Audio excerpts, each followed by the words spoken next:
देखिए बच्चों, 10th class में जो बायो का आपको मैंने न्यूट्रिशन इन क्या बताया था, अमीबा।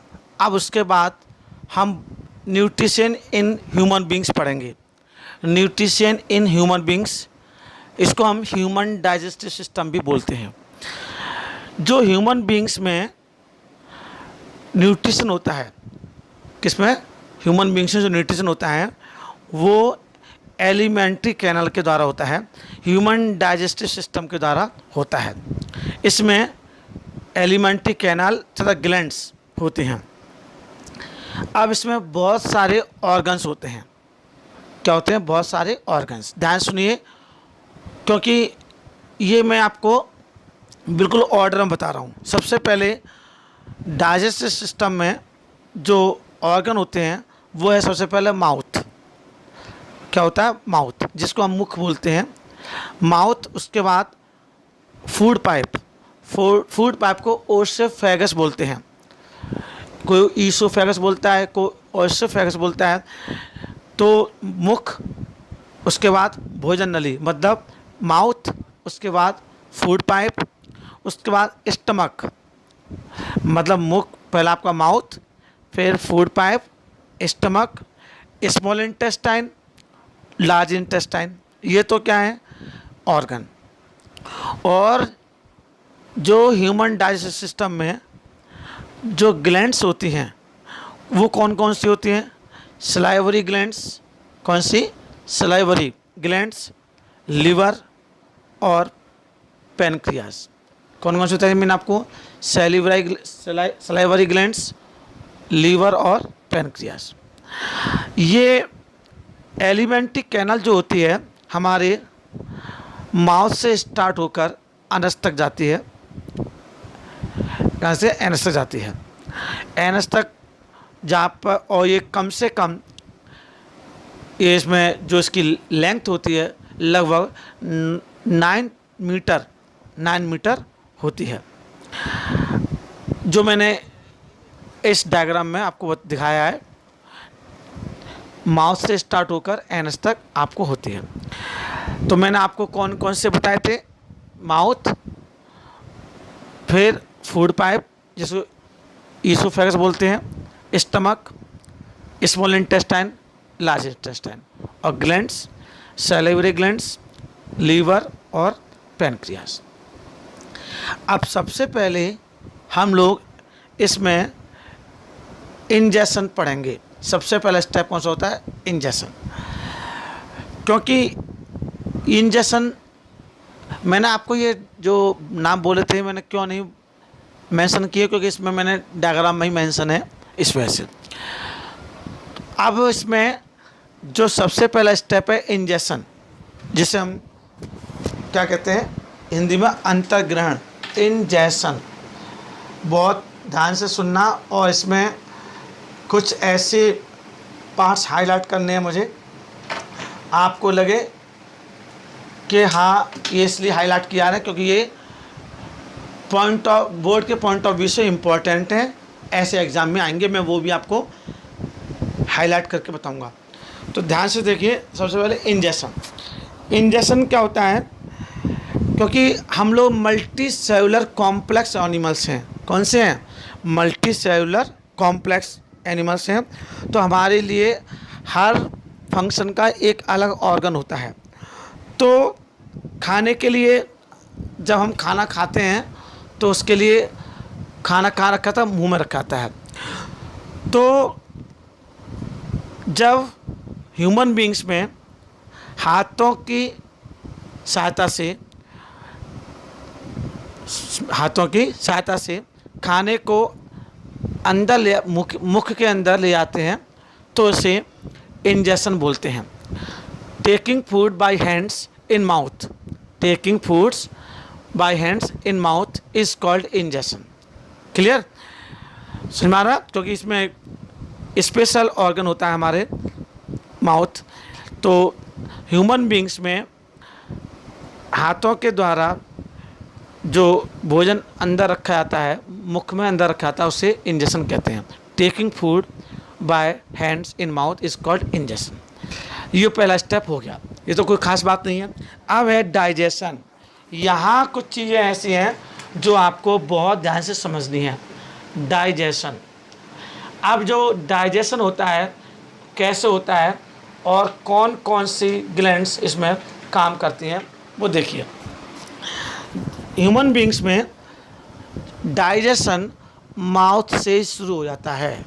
क्या होता है? माउथ से ही शुरू हो जाता है, क्योंकि माउथ में जैसे हम लोग खाना रखते हैं तो उसमें क्या क्या होता है? टीथ होते हैं, टंग होते हैं और सैलिवरी ग्लैंड्स होती हैं। टीथ क्या करते हैं?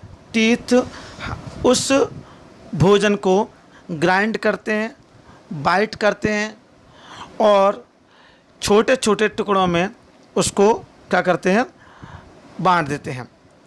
और जो सैलिवरी ग्लैंड्स होती हैं, देखिए हर एक का फंक्शन है जो पूछा जाता है, सैलिवरी ग्लैंड्स का क्या फंक्शन है, what is the function of salivary glands. तो सैलिवरी ग्लैंड्स जो होती हैं वो हमारे माउथ में सलाइवा प्रोड्यूस करती हैं।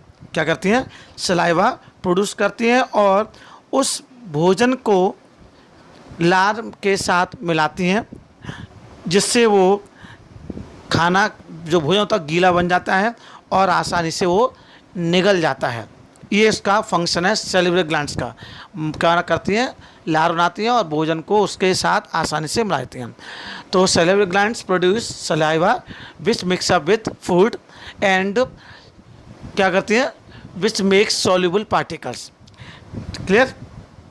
अब इसमें जब बहुत सारे जो हमारी केमिकल क्या होते हैं डाइजेशन में, एंजाइम्स हेल्प करते हैं। क्या करते हैं? केमिकल डाइजेशन में एंजाइम्स हेल्प करते हैं। सबसे पहला जो ह्यूमन जो सलाइवा होती है उसमें एक एंजाइम होता है सलाइवरी एमाइलेज। सलाइवरी एमाइलेज ये किसमें होती है? Salivary amylase. ये हमारी लार में होती है, जो क्या करता है? उसमें भोजन में जो स्टार्च होता है, स्टार्च और शुगर, उसका डाइजेशन करती है। क्या करती है? भोजन में जो स्टार्च और शुगर होता है उसका डाइजेशन करती है और फिर उसका जो डाइजेशन होता है मुंह में ही, माउथ में ही स्टार्ट हो जाता है। समझ में आ रहा है? क्योंकि मुंह में भोजन कितनी देर रहता है? बहुत थोड़ी देर के लिए, इसलिए वो डाइजेशन बहुत कम समय के लिए इनकम्प्लीट होता है। अब जो मुंह में आपने सलाइवरी एमाइलेज से भोजन क्या हुआ, जो स्टार्ट हुआ डाइजेशन होना, वो धीरे धीरे जीभ की सहायता से, टंग की सहायता हेल्प से वो फूड पाइप में नीचे चली जाती है, ईसोफेगस में नीचे चली जाती है और वो ईसोफेगस उस फूड को स्टमक तक क्या करता है? पहुंचाता है। स्टमक तक आपका खाना पहुंच गया जीभ की हेल्प से।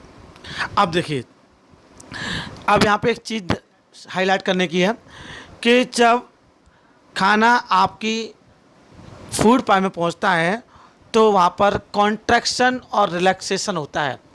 कॉन्ट्रैक्शन और रिलैक्सेशन किस में? मसल्स में। फूड पाइप की जो वॉल्स होती हैं उनमें तो कॉन्ट्रैक्शन और रिलैक्सेशन होता है। जब फूड पहुंचता है तो क्या होता है? रिलैक्स, बहुत ज़्यादा कॉन्ट्रैक्ट होती हैं और जब निकल जाता हो तो रिलैक्स हो जाती हैं। जैसे पानी जब पाइप में पहुंचता है तो कैसा होता है? फैल जाता है पाइप, और जब वो निकल जाता है तो सिकुड़ जाता है। तो जब फूड पाइप से खाना आपकी फूड पाइप में पहुंचता है तो फूड पाइप क्या हो जाती है? पहले फैल जाती है, उसके बाद सिकुड़ जाती है। कॉन्ट्रैक्शन एंड रिलैक्सेशन होता है।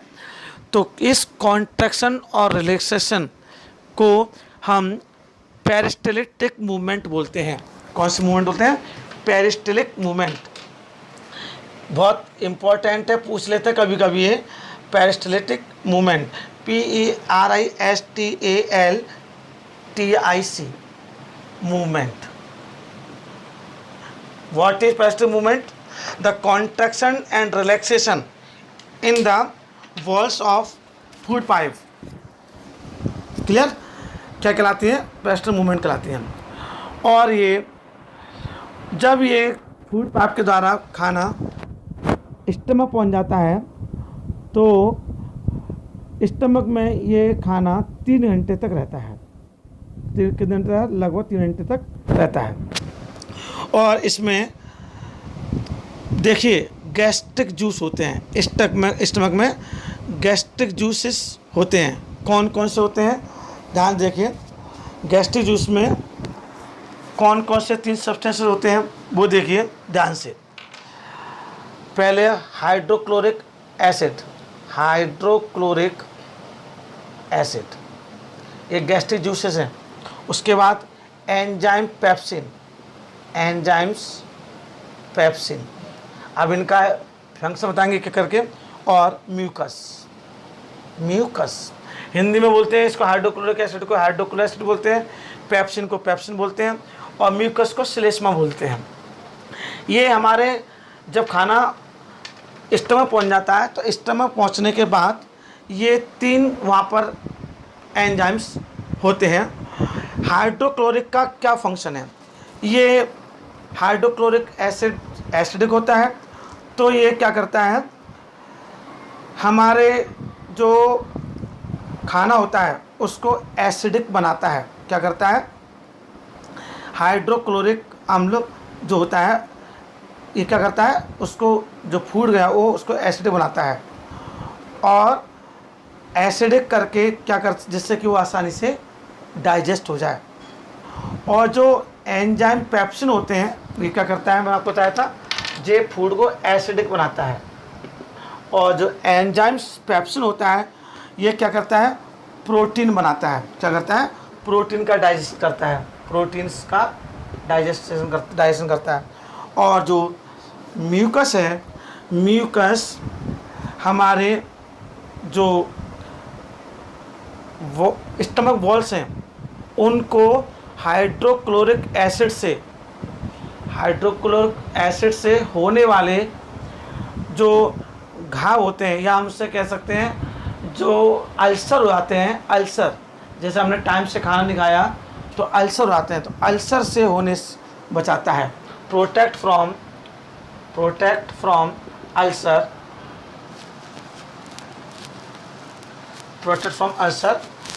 किससे होते हैं? अल्सर एसिड, हाइड्रोक्लोरिक एसिड से, तो हमें अल्सर से बचाता है। क्लियर हो गया?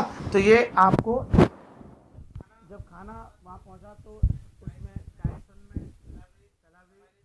होता है, और वहाँ से जाता है तो वो खाना आता है, तो मूवमेंट होता है, उसके बाद जब आता है तो 3 घंटे रहता है।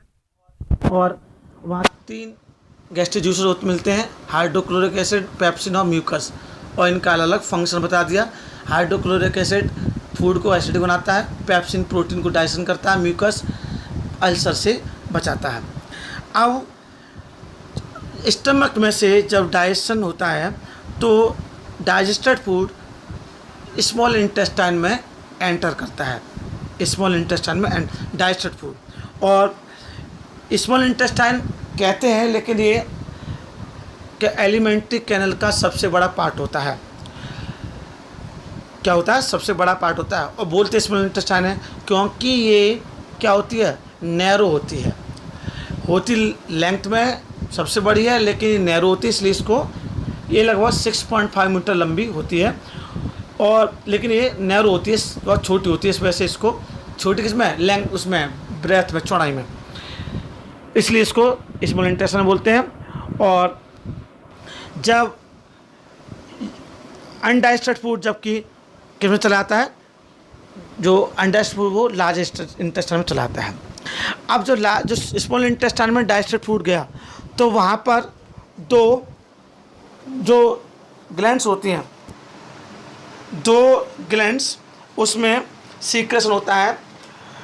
कौन कौन सी ग्रंथ होती है, मैं आपको बताता हूँ, लीवर और पैनक्रियाज, 2 ग्लैंड्स मिलती हैं, लीवर और पैनक्रियाज। लीवर क्या करता है, बाइल सीक्रेट करता है, लीवर जब मिलता है तो लीवर क्या करता है, बाइल को सीक्रेट करता है। बाइल एक जूस है जो क्या करता है, सीक्रेट करता है।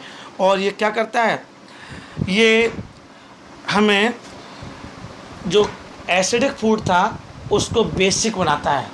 क्या करता है, एसिडिक को बेसिक बनाता है, क्योंकि फूड एसिडिक हुआ तो उसको क्या बना देगा, बेसिक बना देगा। समझ में आ गया। ये सबसे, और एसिडिक को बेसिक बनाता है, और फैट्स में ब्रेक करता है, फैट्स में ब्रेक करता है। एसिडिक को बेसिक बनाता है और फैट्स को ब्रेक करता है। और जो सुना गया आपको, दो अगर फंक्शन पूछे लीवर के, तो बाइल सीक्रेट इसमें से निकलता है जो एसिडिक को बेस बनाता है और फैट्स को ब्रेक करता है। और इसमें क्या होता है, आसानी से खाना, फिर यहाँ पर दो इसमें जो काम होते हैं तो उससे खाना डाइजेस्ट होने लगता है। अब जो पैनक्रियाज है, इसमें भी हमारे यहाँ क्या होते हैं, हमारे इसमें भी सीक्रेट होते हैं एंजाइम्स। कौन कौन से, एक तो होता है ट्रिप्सिन, कौन सा होता है, ट्रिप्सिन। दूसरा होता है लाइपेज, और पैनक्रियाज एमाइलेज। ट्रिप्सिन, लिपेज और एमाइलेज, ये तीन फिर क्या होते हैं, एंजाइम्स होते हैं। कहाँ, पैनक्रियाज में। ये पैनक्रियाज में है, बस यही समझ लीजिए अच्छे से, ट्रिप्सिन, लाइपेज और एमाइलेज। अब एमाइलेज क्या करता है, ये भी फैट को ब्रेक करता है।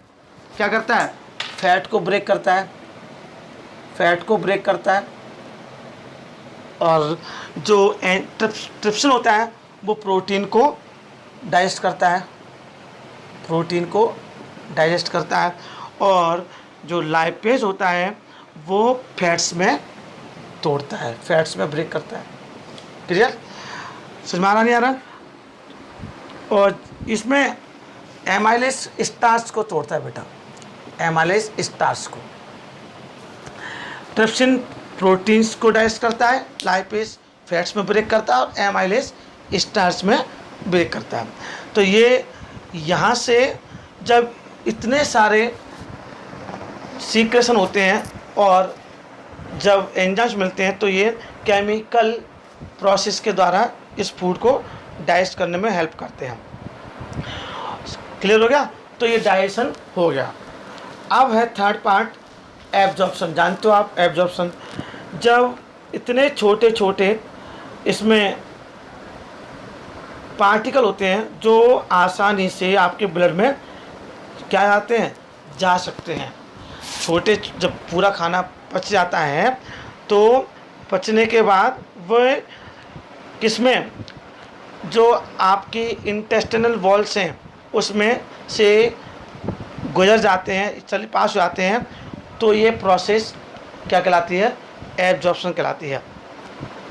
क्योंकि पचे हुए भोजन के अवशोषण के लिए सबसे बड़ा जो एरिया होता है वो कौन सा होता है, स्मॉल इंटेस्टाइन होता है। समझ में आ गया। स्मॉल इंटेस्टाइन में बहुत सारी एक विलाई होती हैं। क्या होती हैं, विलाई। इसमें विलाई का क्या होता है, इसमें ये विलाई में भोजन का एब्जॉर्प्शन बहुत तेज़ी से होता है। क्या होता है, विलाई में भोजन का एब्जॉर्प्शन बहुत तेज़ी से होता है, VILLI। अब है एसिमिलेशन। एसिमिलेशन में क्या होता है कि जब आपके खाना पच गया और वो ब्लड में मिल गया तो वो आपको जहाँ पर खाना बॉडी में ब्लड के साथ जो गया डाइजेस्टेड फूड, वो एनर्जी प्रोवाइड करता है। क्या करता है, एनर्जी प्रोवाइड करता है, जो बॉडी की डेवलपमेंट के लिए और बॉडी सेल्स के लिए बहुत कम नेसेसरी होता है। समझ में आ रहा है। और जिससे देखो, सबसे पहले हमारे लीवर में ग्लाइकोजन कार्बोहाइड्रेट होता है। कौन सा होता है, ग्लाइकोजन कार्बोहाइड्रेट होता है जो लीवर में स्टोर कर लिया जाता है।